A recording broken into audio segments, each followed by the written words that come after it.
On est prêt. Ouais, la pression, tu vois. Mettre ça. Bonjour, Liam Salut. Dubello. Ça va bien? Salut. Salut. Je vous avoue que je suis claustrophobe et que je déteste les J'adore, ascenseurs. elle aussi. Super. C'est bon. Mais je suis également membre de l'équipe des jeunes entrepreneurs du projet Green Cup, qui est supporté par l'accélérateur Collab. OK. On est d'accord qu'aujourd'hui, les problèmes environnementaux sont d'actualité. Être éco-responsable, c'est aussi cool qu'avoir le tout nouveau iPhone. Notre équipe veut vous proposer un produit qui va faire en sorte que ses clients se sentent à la mode. Ce produit-là, c'est le Green Cup. Une paille intégrée directement dans un gobelet jetable, le tout fait d'un matériel qui est décomposable à 100%. Cela fait en sorte qu'on économise un espace... pardon. Cela fait en sorte qu'on répond aux besoins du consommateur et du restaurateur. La raison étant qu'on économise un espace très cher qui est alloué au transport et l'entreposage du produit. Maintenant, un restaurateur va non seulement vendre un Pepsi, mais un mode de vie. Merci. Cool. Même jusqu'à ta paille en 100%. 100% biodégradable. OK. Tu as parlé de. Tu peux faire sauver de l'espace. Oui. Explique-moi Ouais. pourquoi OK. je comprends pas. Ben, nous autres, la paille elle-même, elle est intégrée... C'est la paille? Ouais, elle est intégrée directement dans le verre lui-même. Donc, on n'a plus besoin d'entreposer des pailles séparément. OK, c'est les pailles qui ne sont pas entreposables, C'est mais ça. non juste le gobelet. OK. OK. C'est juste le gobelet, donc on sauve l'espace en l'entreposage et le transport. Qui achète le gobelet? Est-ce que moi, comme client, je dois payer plus cher pour l'avoir? Non, en fait, ça peut même vous faire sauver de l'argent. OK. Puis par rapport, mettons, à ce qu'on fait aujourd'hui, que tu as la paille puis le verre à côté de l'autre, Oui.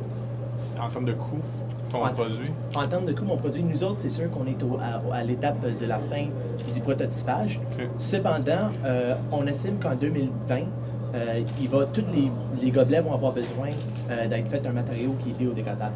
OK. Donc là, nous autres, en intégrant la paille directement, ça va même coûter moins cher parce que la production elle-même est pas plus difficile qu'avoir une paille et un gobelet séparés. C'est vraiment simple dans la En termes production. de matériaux aussi, c'est pas plus cher? Ou... C'est pas plus cher, c'est Ok. un matériau biodégradable, un carton biodégradable qui est hydrophobe, donc l'eau passe pas Ok. à travers, bien sûr. C'est quoi les comparables à ça aujourd'hui?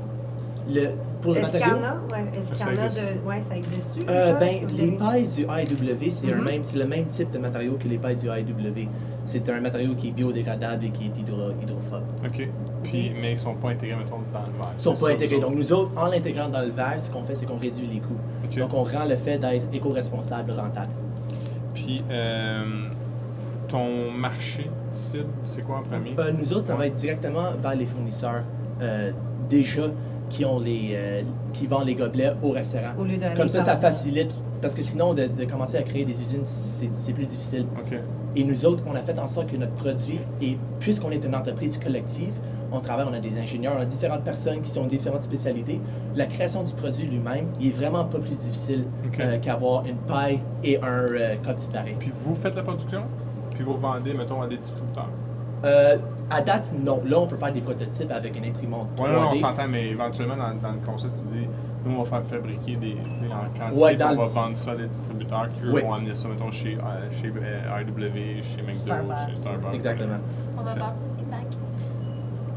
Super dynamique, sérieux. Ouais. J'ai vraiment, c'est la première chose que je te dis. Ton assurance, ton thème de voix, c'est très précis. Là où je te dirais d'essayer de te démarquer, en Oui. fait, pour moi, c'est difficile. C'est vraiment, en fait, parce que c'est la grosse mode présentement. Hein, les pailles, les gobelets. Puis ma première chose aurait été de dire, parle-nous un peu plus, justement, comme JF te dit à la fin, tu sais, combien ça coûte. J'ai de la misère à croire que Ouais. ça coûte pas plus cher, puisque, je sais pas. Ouais, moi, tu sais. moi ça, là, je l'aurais mis dans le pitch. Oui, c'est ça. Si, Ok. tu sais, aujourd'hui, on a un produit. Moi, j'amène quelque chose qui est pas plus cher. Mon réflexe, moi, c'était de me dire, ben, c'est sûr, ça coûte plus cher, c'est éco-responsable. Oui. Ouais, c'est... Non, mais- c'est Non, tellement- je comprends. Ouais. Réflexe-wise, moi, c'est quelque chose que je mettrais right off the bat en disant, C'est tellement la mode, comme tu dis. Là, tu sais, ton pitch est super bon, tu l'adaptes, il est dynamique, mais qu'est-ce qui fait qu'aujourd'hui, tu sais, c'est un no-brainer, excusez l'expression, c'est un no-brainer de s'en aller vers ça. Et qu'est-ce qui fait que ça coûte moins cher? puis en termes de concurrence aussi, tu sais, Ouais. le fait que tu nous as dit que, admettons, il y a quelque chose qui ressemble mais c'est pas intégré. Ça aussi, c'est intéressant. Fait que, en termes de produits, c'est pas, on n'est pas en train de tout refaire, puis on est en R&D d'un nouveau matériel qui n'existe pas. C'est des choses qui existent. Nous, on le combine de cette façon-là. Puis c'est des petits tweaks que tu pourrais faire là-dessus. Parfait. On a Cool. fait le temps. Hey, merci beaucoup. Liam. All right. Bonne chance. Merci beaucoup.